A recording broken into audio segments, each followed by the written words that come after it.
The final phase of the exploration project was left largely to the erudition of Lorenzo the Magnificent and the skill of Leonardo da Vinci.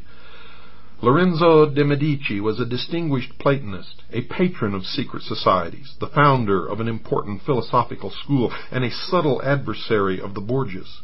Leonardo was a faithful agent of the great Florentine prince, and one of those men possessed by the spirit of towardness. Although Lorenzo did not live to see the fulfillment of the great plan, quote unquote, he spoke the magic word which opened for Columbus the most exclusive institutions in Europe and invested him with the temporal means for acquiring a measure of consideration from liberal princes and scholars. You see, it was the invisible hand of the Medici that balanced on end the celebrated egg. The conclusions of Columbus concerning the shape of the earth indicate that he was acquainted with the esoteric traditions of Asia and the Near East. He partly revealed the source of his own instructions when he declared the planet to be shaped like a pear, the upper end of which projected toward the sky like the boss in the center of a shield, and it was not until we put satellites in the sky that the modern man discovered that the earth is shaped like a pear. And this discovery, ladies and gentlemen, came only recently. Only recently. So we know that Columbus did have some source of esoteric truth that was not known by the common man and was way beyond the ability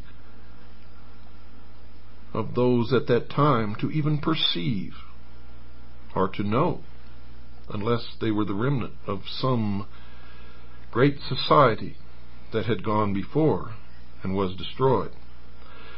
Now, I'm not telling you that that's the truth, for no one really knows, but that's what all of the evidence seems to point to. And who are these people, the survivors? Well, I would not even want to venture a guess at this point, but I certainly want to continue my research, and I want you to continue yours, and together we will find out. Now, what he knew about the earth is that the top of this protuberance of the pear-shaped earth was the terrestrial paradise where none could go except by the grace of God. The admiral noted that this shape coincided with the opinions of certain holy and wise theologians, but he failed to mention the sects or religions to which they belonged. The earth mountain was certainly the Meru of the Brahmins and the sacred hill of the Egyptian mysteries. Mount Meru, like Chang Shambhala, Olympus, and the peak described in the Revelation are all veiled allusions to the invisible government of the earth. In case you didn't hear that, I'm going to repeat it. The earth mountain was certainly the Meru of the Brahmins and the sacred hill of the Egyptian mysteries. Mount Meru, like Chang Shambhala, Olympus, and the peak described in the Revelation are all veiled allusions to the invisible government of the earth. Nor should it be assumed, ladies and gentlemen, that all historical uncertainty centered around Columbus. Cologne, the dove of Genoa. The case of John Cabot is equally curious. There may be more than passing interest in the observation of one research student who said, quote, "When Columbus in the interim between voyages disappears from public view, John Cabot appears and permanently disappears when Columbus reappears," unquote. See the book entitled New Truths About Columbus by Grace A. Findler for reference to that. You see, it's easy to forget that John Cabot was really Giovanni Caboto, born in Genoa and a naturalized citizen of Venice. It was especially mentioned that in one of his journeys, Cabot visited Mecca, and like Columbus, was acquainted with the wise men of the Near East. It has even been suggested that he had contacted the religious and political convictions of the secret Christian sect of the Johannites, which played so large a part in the esoteric doctrines of the Templars. Cabot conveniently found the ear of the English king and was immediately entrusted with a delicate diplomatic mission to Denmark to arbitrate disputes over the fisheries of Iceland. Grace Fendler also notes that the records of the English privy purse shows a pension paid to one Antonio Cabot for several years after John Cabot was historically dead.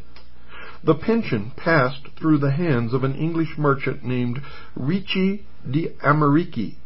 The voyages of Cabot were important inasmuch as they resulted in a division which gave most of North America to the English group, which was free from the theological and mercenary pressures of the Spanish program. You see, the Great Plan reached the Western Hemisphere through a series of incidents. Many early explorers and colonizers are known to have been associated with secret societies. There is no historical way of determining the secret spiritual convictions of so-called conquistadores, adventurers and founders of plantations. It is a well-established fact, folks, that arts, sciences, philosophies, and political convictions accompany less valuable merchandise along trade routes and caravan trails.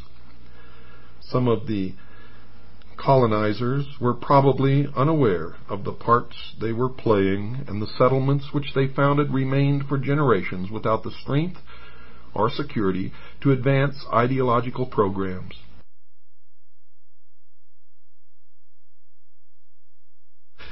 The work then, as always, was in the hands and keeping of a very few initiated leaders.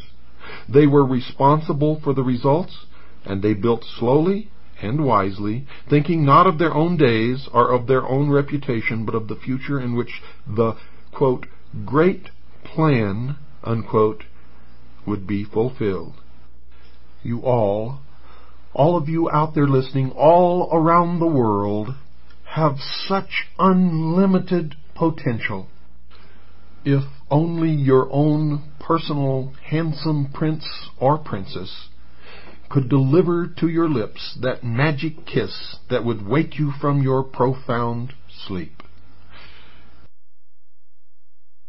Good night, and God bless you all.